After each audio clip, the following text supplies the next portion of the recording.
Hello friends, on this video right now I'll show you how to turn on high contrast keyboard on Samsung mobile.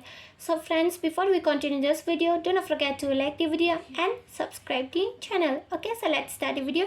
At first you have to move on setting, then you have to scroll down to accessibility. Okay, scroll and scroll to on the below you're going to find the accessibility. Okay, here it is. So just click on accessibility. After you have been clicked, here you will find the visibility enhancement, so just click on it.